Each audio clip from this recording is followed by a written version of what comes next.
A partir de agora, você assiste Verdade e Vida. Um programa da Igreja Presbiteriana do Brasil. A maior necessidade da igreja é de Jesus, não de novidades, não de coisas estranhas que entram e chegam no mercado da fé a todo dia e a toda hora. Jesus é o remédio para a igreja. Jesus é a solução para a igreja. Jesus tem vida plena e abundante para a igreja. No assunto de hoje, no sermão de hoje, nós vamos tratar sobre essa questão de Jesus no meio da sua igreja, para conhecê-la, para encorajá-la, para corrigi-la e para fazer a ela promessas gloriosas de vitória. Deus certamente tem uma palavra para você, para sua família e para os seus amigos. A minha expectativa é que Deus continue fortalecendo poderosamente a sua vida através do programa Verdade e Vida. Obrigado por você ser o nosso parceiro. Obrigado por você ser um divulgador e um intercessor deste programa. Deus abençoe poderosamente a sua vida. E mais, entrevistas sobre drogas com o Dr. Luiz Carlos Magno, do Departamento de Narcóticos de São Paulo. A droga não escolhe pessoas. Ela chega, infelizmente, ao rico, ao pobre. Como a família deve se prevenir e se preparar para enfrentar esta situação? Música, um videoclipe com a dupla Flávio e Clébia, interpretando Deus do Impossível.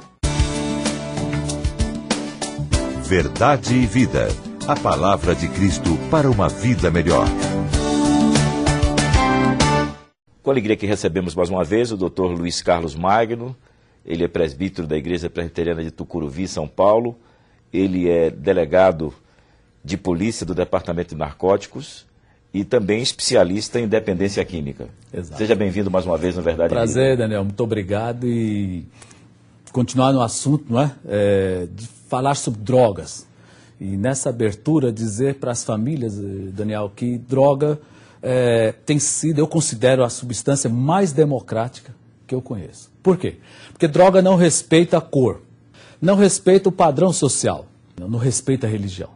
Podem ser católicos, espíritas, evangélicos, ateu, não respeita. A droga, ela pega quem se atrever a brincar com ela, não é? Então é importante saber que essas substâncias que eu trouxe aqui, elas, uma vez no organismo, produzem alterações, modificações físicas e psíquicas. Podem despertar a dependência. E algumas pessoas sim ficaram presos e a saída é possível, mas é muito complicado em alguns casos. Algumas pessoas podem, inclusive, não sair dela. Geralmente hoje nós temos, o senhor falou aí da questão de que a droga ela não se limita à educação, porque muita gente diz, porque o pessoal que está no morro lá não tem educação, aí caminha para a droga, mas nós temos visto aí jovens universitários envolvidos com droga e drogas cada vez mais pesadas. E como é que nós encaramos essa realidade? Porque essa realidade está presente hoje no cotidiano do nosso Brasil e do mundo. Sem dúvida. O que nós temos observado é isso, que a droga não respeita. É verdade, lá na periferia, por exemplo, ele pode alegar que é a fome. E como explicar que o DENARC, o Departamento de Narcóticos de São Paulo, ano passado, prendeu só no estado de São Paulo 186 jovens universitários, alunos das melhores universidades do estado. Quais cursos? Medicina, direito, jornalismo, comunicação. Não é? Esses jovens, classe média, média alta, envolvidos com drogas também. Então, Daniel, isso nos remete à questão, na verdade, humana. É a questão da família, é a questão da espiritualidade. Nós temos observado, como policial, eu tenho observado que houve um afastamento da família de Deus muito grande. Falando no geral, as famílias melhoraram de vida. E num domingo desse, por exemplo, falar em ir à igreja, falar em uma missa, é uma coisa não é bem aceita pela sociedade, não, porque tem o que fazer, não é? É o clube, é a viagem, é o sítio.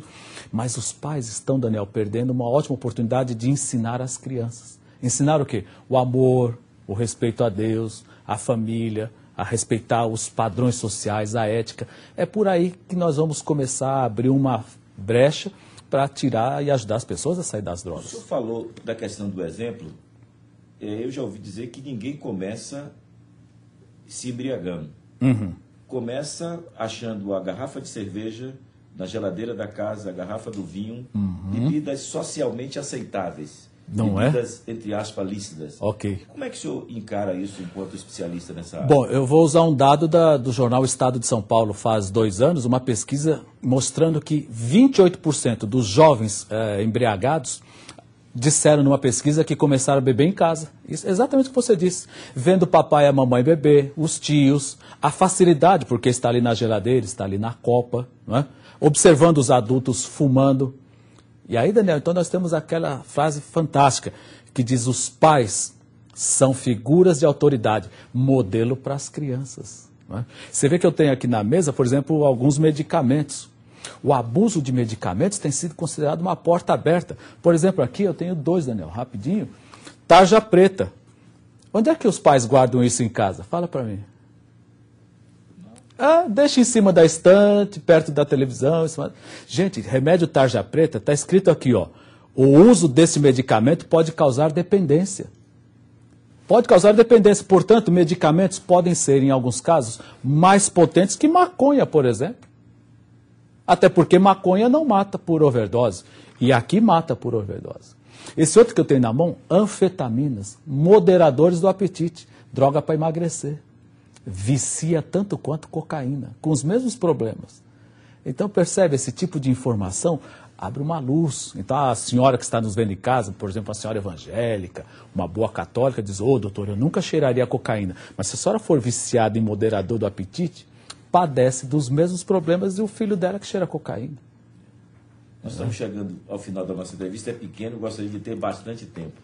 Mas gostaria de encerrar, pedir ao senhor que desse uma mensagem aos lares brasileiros que estão nos assistir, que de certo tem algum tipo de problema, ou com a bebida, ou com o cigarro, ou com o êxtase, ou com a maconha, ou com eu nunca tinha visto aqui o pó da cocaína, certo? O crack, a maconha, mas e que muita gente tenta dizer que é livre, que pode se liberar, resolve o problema. Então, que a sua mensagem agora alcance agora os amigos telespectadores. A minha mensagem, principalmente para os pais essa manhã, é o seguinte: drogas são uma realidade. Elas estão em todos os lugares, não há um único ambiente que não haja drogas. Observar que o uso de medicamentos em casa com muito cuidado, a questão da droga lícita, álcool e cigarro, são drogas de iniciação. Esse aparelho fantástico que é o narguilé, é para fumar tabaco. Muitos pais não estão sabendo o que é. Papai e mamãe, assumam em casa a paternidade, a autoridade. Os pais mandam e filhos obedecem. Esse é o padrão. Diante de um problema, procurem ajuda. Procurem uma ajuda especializada, não deixem a coisa andar. Traga Deus para dentro da sua família. A Bíblia aberta, a leitura, a reunião com a família. Esses são os meios que nós podemos apontar eficazes para ajudar a família a vencer a questão da droga. Procure saber onde seu filho estuda, frequente a escola. Todas essas são oportunidades extraordinárias para os pais terem um contato com os filhos e assim vencer esse problema que de fato tem sido um problema. Professora, cada família que tem um usuário de drogas compromete de 6 a 8 pessoas do único seio social. Muito obrigado, doutor Luiz Carlos. Até uma próxima oportunidade. Que Deus abençoe a sua vida no exercício da sua função. Verdade e Vida. Uma palavra de esperança para um mundo em crise.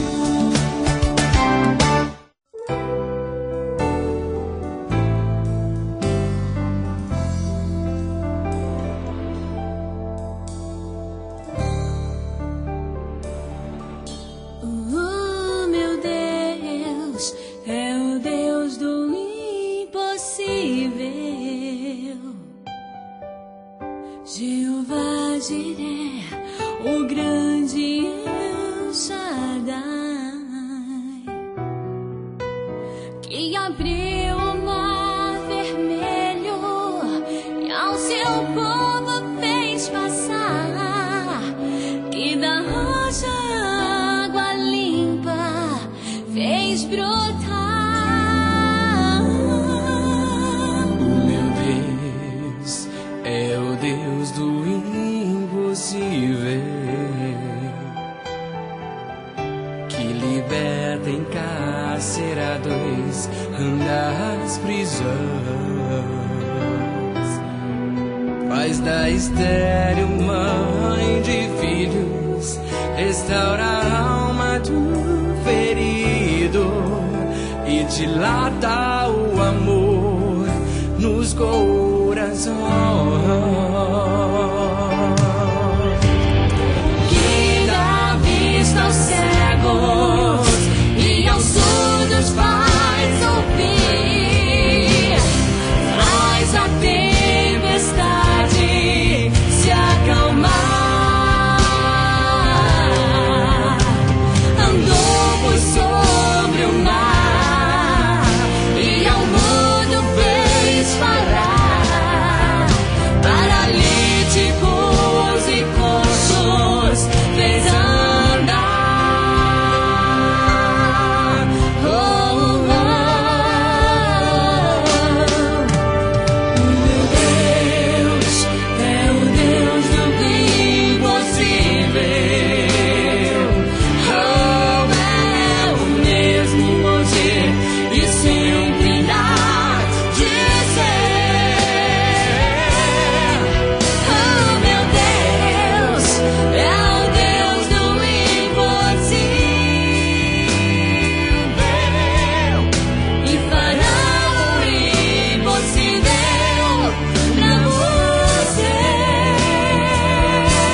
O livro de Apocalipse revela para nós o grande plano de Deus na história da humanidade.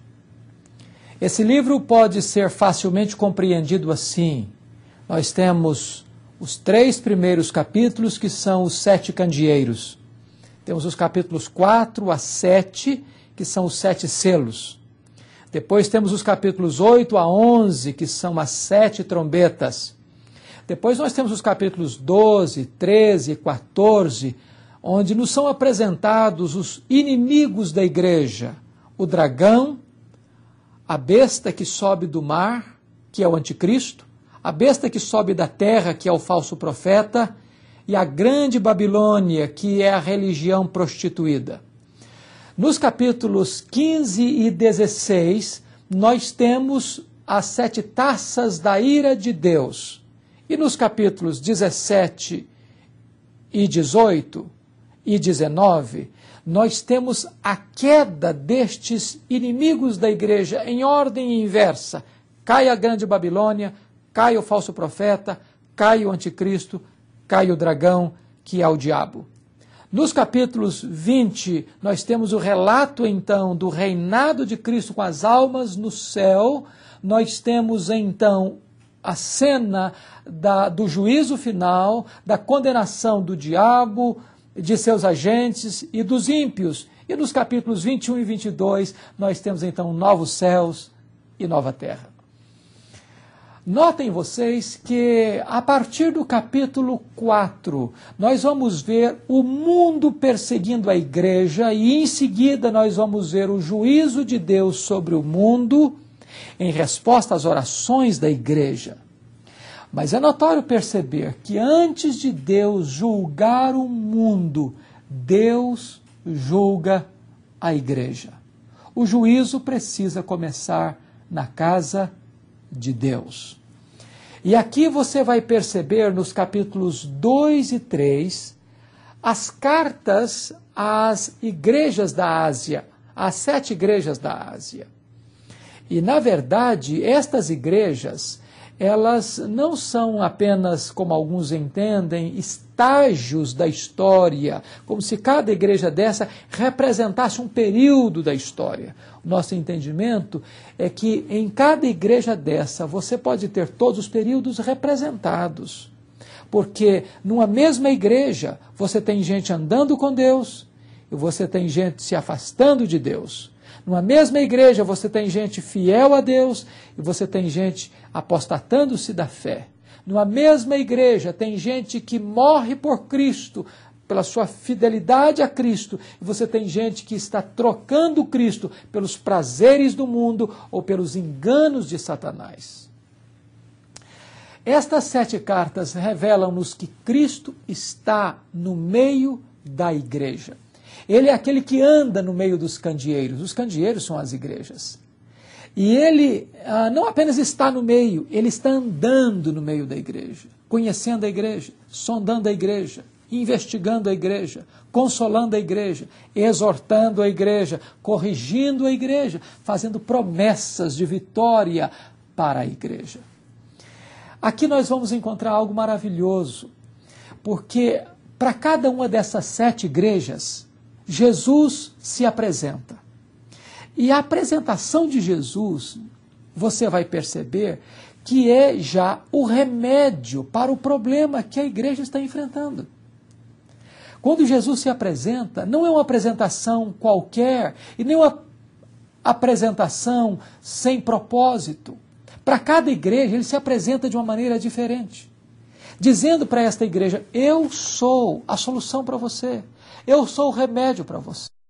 O remédio para a igreja não são as novidades no mercado da fé, não são as doutrinas de homens, sonhos, visões e revelações forâneas às Escrituras. A solução para a igreja é Jesus. O alimento para a igreja é Jesus. A água da vida para a igreja é Jesus. A paz para a igreja é Jesus. A alegria para a igreja é Jesus. Jesus é aquele que pode nutrir a igreja, fortalecer a igreja, conduzir a igreja em triunfo. As 7 cartas revelam isso. Jesus conhece a igreja. Para 5 igrejas, Jesus Cristo disse: eu conheço as tuas obras.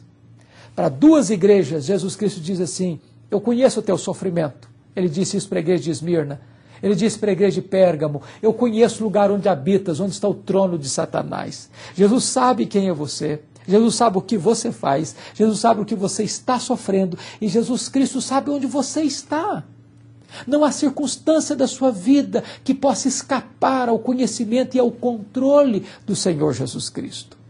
É interessante notar uma coisa. Para estas 7 igrejas, Jesus Cristo, para 2 igrejas, ele só faz elogios. Só elogios. A igreja de Esmirna e a igreja de Filadélfia. Para 4 igrejas, Jesus Cristo faz elogios e faz críticas. Para a igreja de Éfeso, para a igreja de Pérgamo, para a igreja de Tiatira e para a igreja de Sardes.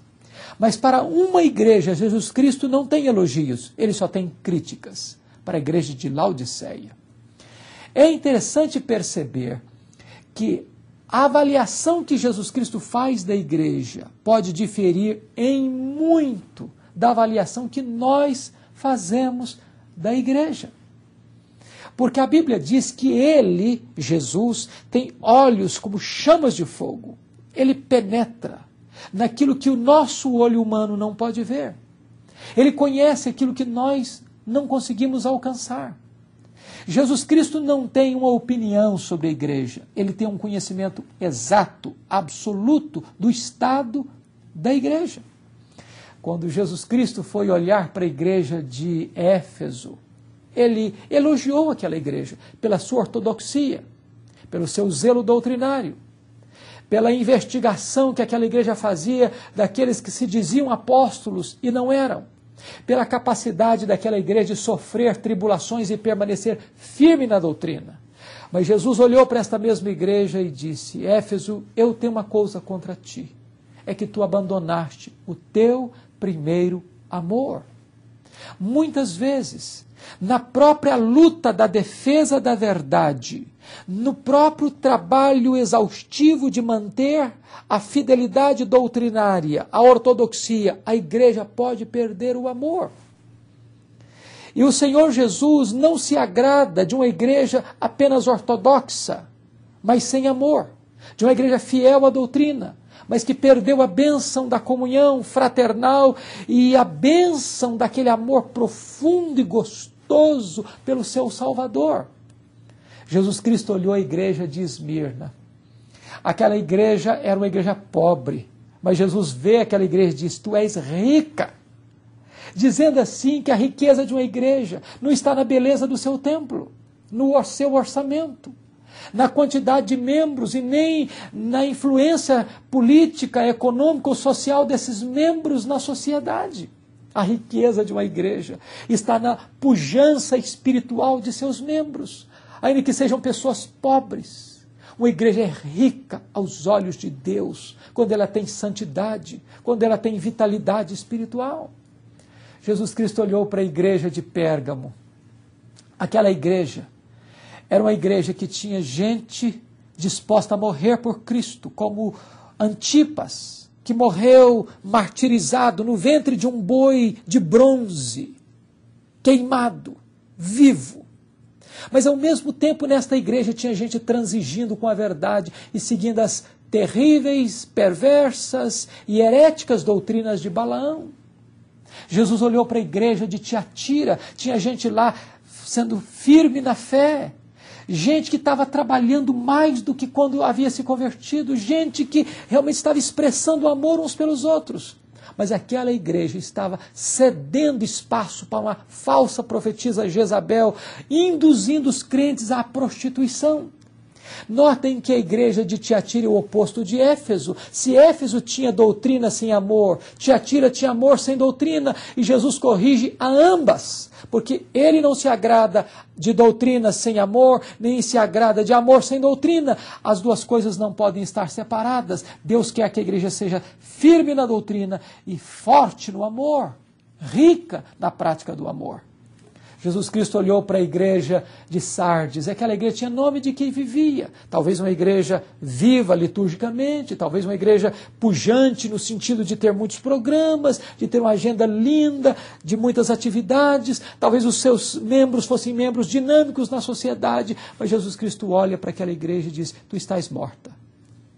E eu estou vendo que algumas pessoas não andam com vestes brancas, não estão vivendo de forma íntegra na minha presença.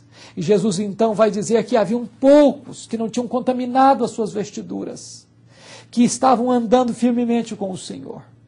E ele olha para a igreja de Filadélfia, e aquela igreja tinha pouca força. Mas Jesus Cristo diz e olha assim, ele olha e diz assim: eu coloquei diante de você uma porta aberta, que ninguém pode fechar. Não importa se a igreja tem pouca força, Deus abriu uma porta para ela e ela pode influenciar o mundo através da evangelização. Jesus Cristo olhou para a igreja de Laodiceia. Aquela igreja era uma igreja que tinha uma coisa boa apenas, a opinião acerca de si mesma, mas estava equivocada. Ela disse: eu estou rica, abastada e não preciso de coisa alguma. E Jesus Cristo disse: você é cega, pobre, nua. Aconselho que de mim compres ouro refinado, vestes alvas para te vestires e colírio para ungir os teus olhos, a fim de que vejas. A avaliação de Jesus é diferente da avaliação que nós fazemos.